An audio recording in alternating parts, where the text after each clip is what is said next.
تو آج آپ کے سامنے ہم آزمائش کیوں آتی ہے اور ہمیں آزمائش کے موقع پہ کیا کرنا چاہیے، اسی کی وضاحت ہم کریں گے۔ تو پہلی چیز تو یہ سمجھیں، ہمارے ہاں عام طور پر عوام اور خواص آزمائش کے مطلب سے یہی سمجھتے ہیں کہ گناہ ہوا اللہ تعالیٰ عذاب نازل کر دے، ہم یہی سمجھتے ہیں۔ حالانکہ آزمائش ایک ایسی چیز ہے جو اچھوں کے ساتھ بھی ہوتی ہے اور بروں کے ساتھ بھی ہوتی ہے۔ اس لیے آئے پہلے ہم دیکھتے ہیں کہ آزمائش کے لیے اللہ نے کیا کیا اسباب بیان کیے ہیں، مقاصد کیا ہیں، اللہ تعالیٰ کیوں آزمائش میں مبتلا کرتا ہے۔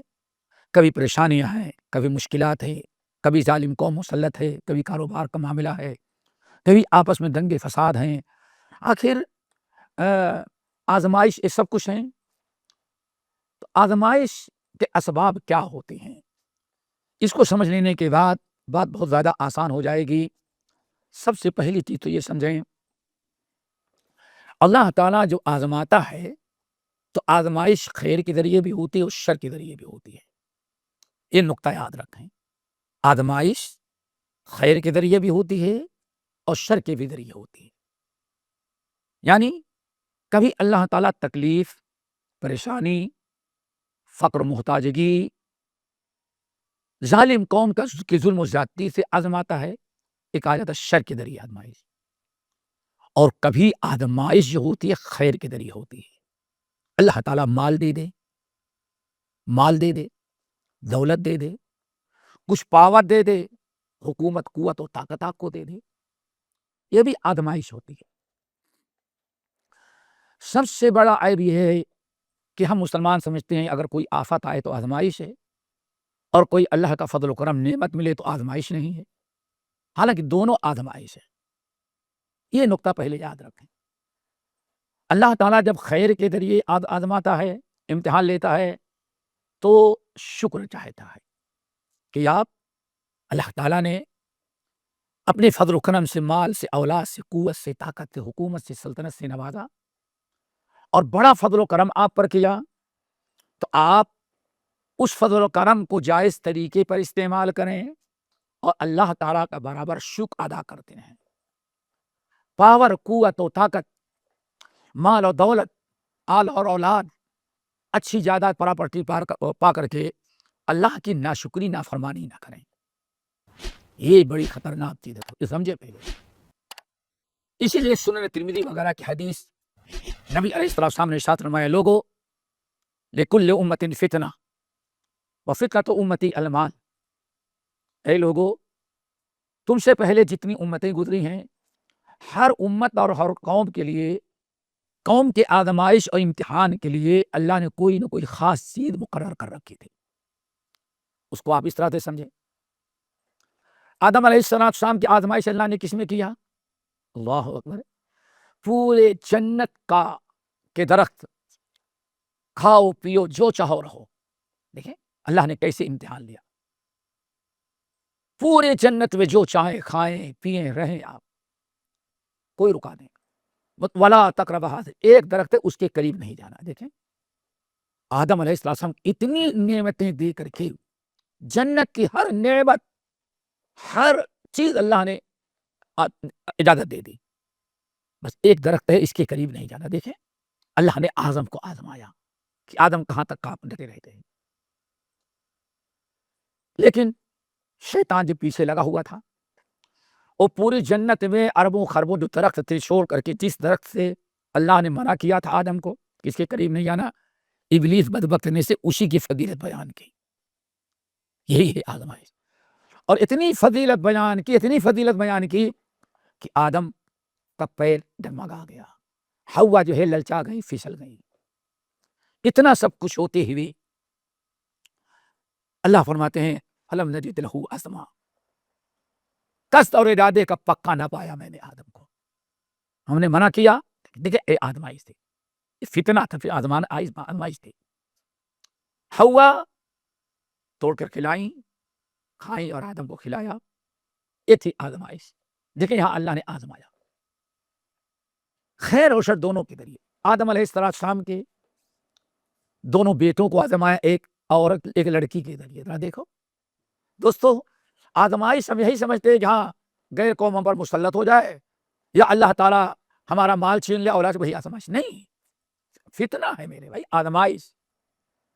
اگر آپ یہ باتیں سمجھ لیں تو بہت آسان ہوگا۔ آدم علیہ السلام کے 2 بیٹے تھے، حابیل اور قابیل، کئی بیٹے ان میں 2 تھے۔ ان دونوں کو اللہ نے ایک لڑکی کے ذریعے آزمایا۔ سوچو ذرا سا، یہ بھی فتنہ تھا، آزمایا۔ ایک لڑکا تو ایک بیٹا صراط مستقیم پر قائم، اور دوسرا جو ہے اس لڑکے کے حسن جمال پر فریفتہ ہو کر کے نہ صبر کیا اور نہ شکر کیا، رب کی ناخوفی کی، اپنے سگے بھائی کو قتل کر ڈالا۔ یہاں ایک چیز اور یاد رکھیں، جتنی چیزوں سے سابقہ امتوں کو آزمایا، ان میں سے ہر چیز کے ذریعے اس امت کو آزمائے گا۔ ابھی آپ نے سنا اللہ تم نے کیا فرمایا؟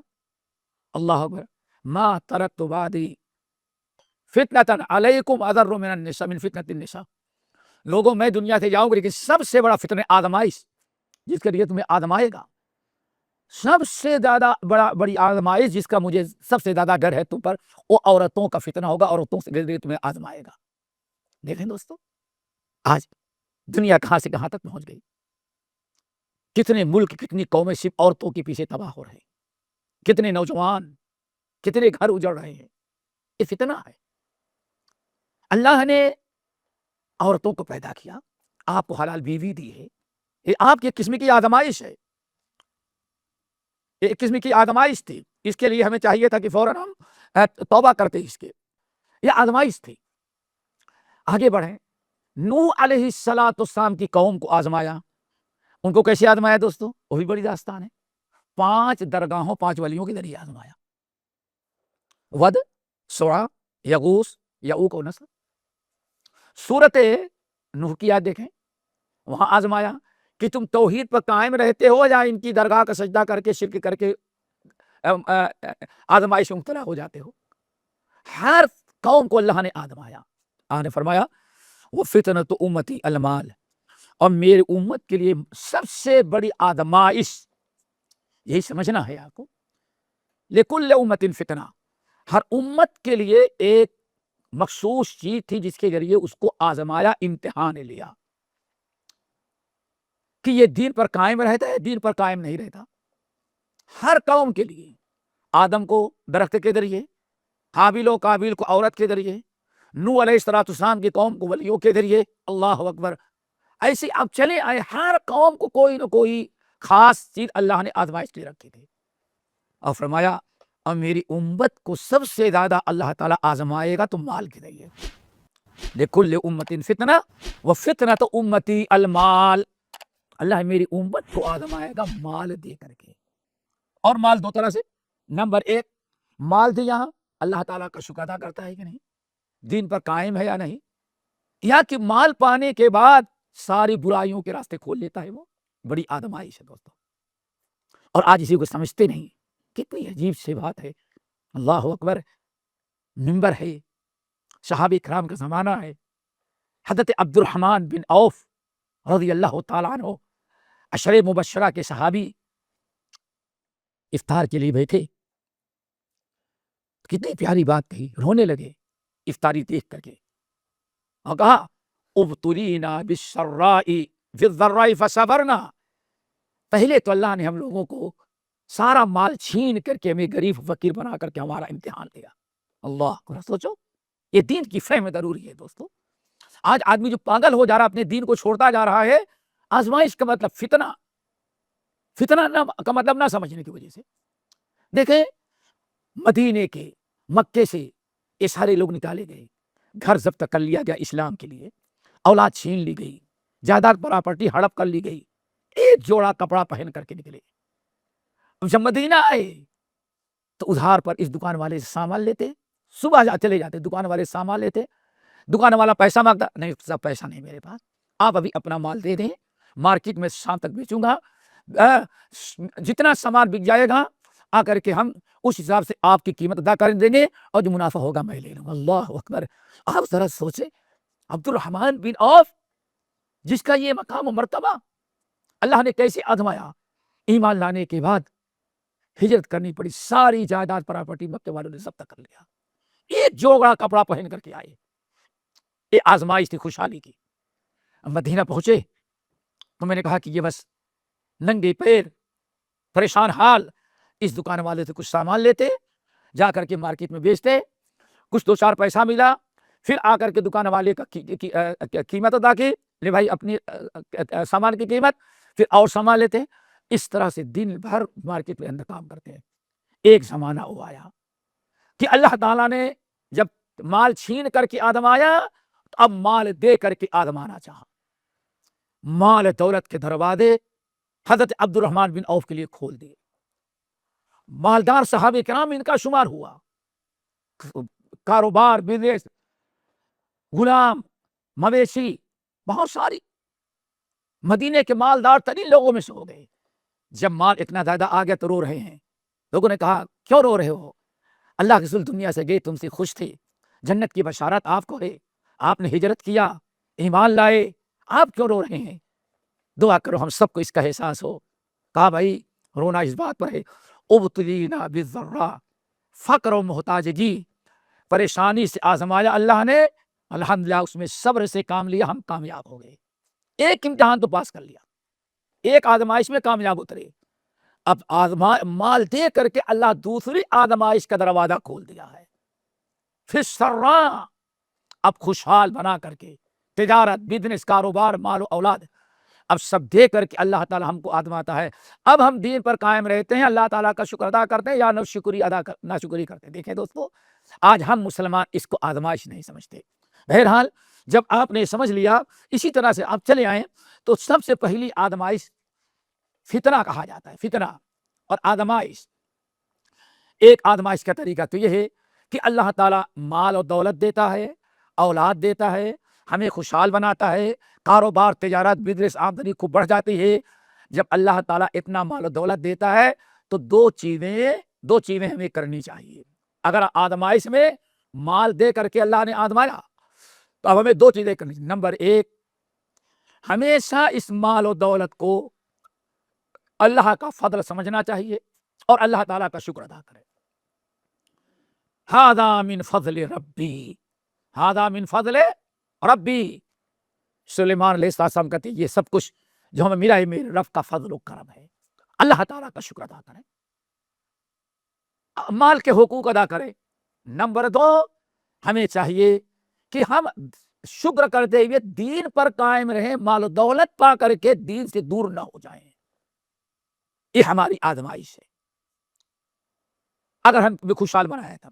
نمبر دو، اگر اللہ تعالی ہمیں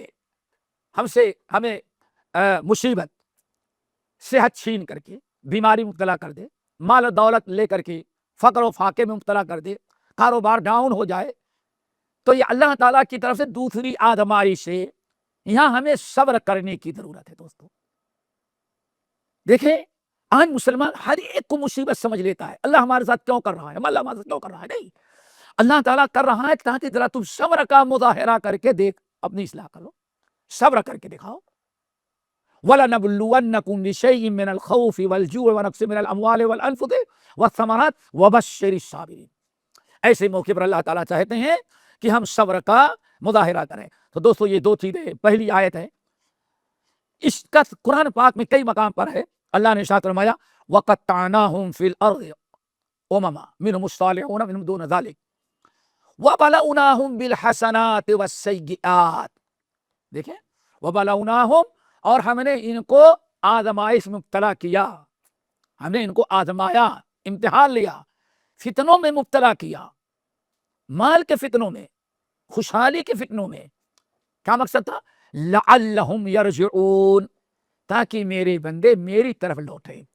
میرے بھائیو، اس آیت پر غور کرو، نَبَلَوْنَاهُمْ بِالْحَسَنَاتِ وَالسَّيِّئَاتِ، ہم نے ان کو آزمایا، امتحان لیا، حسنات، مال، دولت، صحت، اولاد، خوشحالی دے کر کے، والسیئات، اور ہم نے ان کو آزمایا، مال اولاد چھین کر کے، بیماری میں مبتلا کر کے، فقر و فاقہ مسلط کر کے۔ اور دونوں طرح کی آزمائش کا مقصد ہمارا کیا تھا؟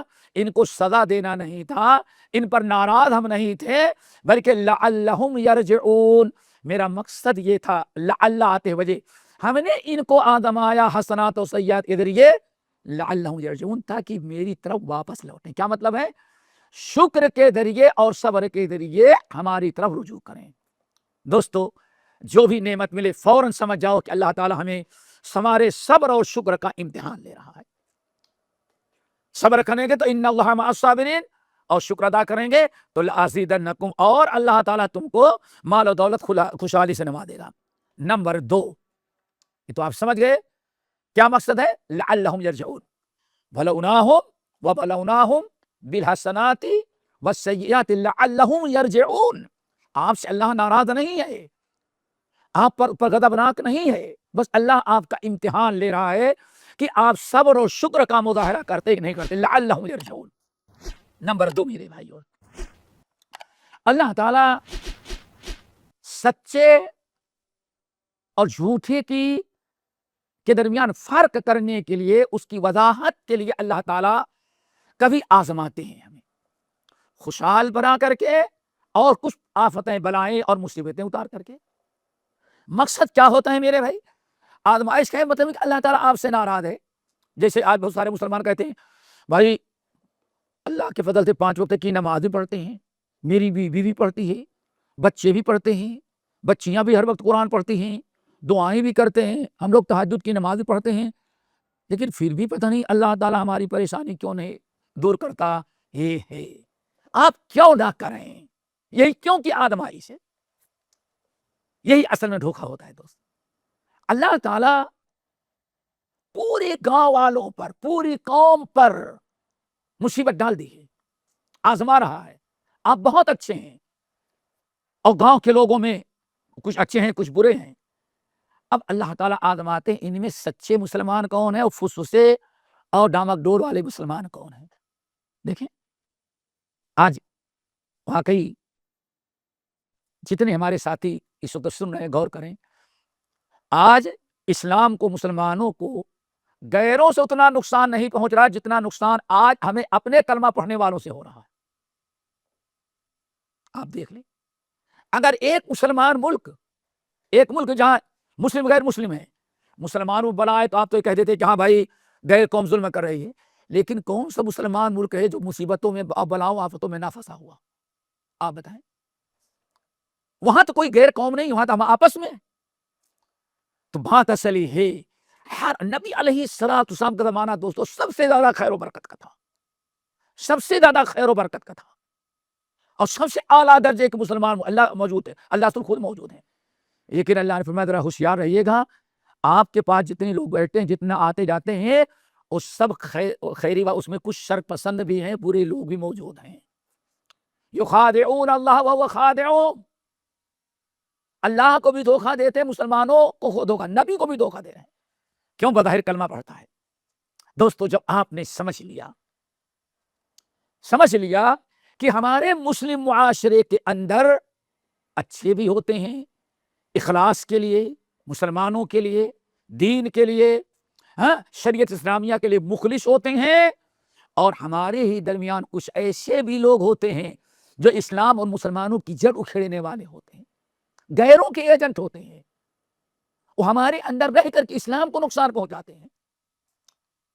کلمہ گو ہے، لوگ سمجھتے ہیں مسلمان ہے، سارا کام غیروں کا کر رہا ہو، اور اسی کو اللہ تعالیٰ اس کو مال دے دے تو پورے محلے کے لوگ اسی کو سمجھتے ہیں بڑا اچھا ہے، اب وہ غلطی بھی کرتا ہے تو سب کی نگاہ میں اچھی ہو جاتی ہو۔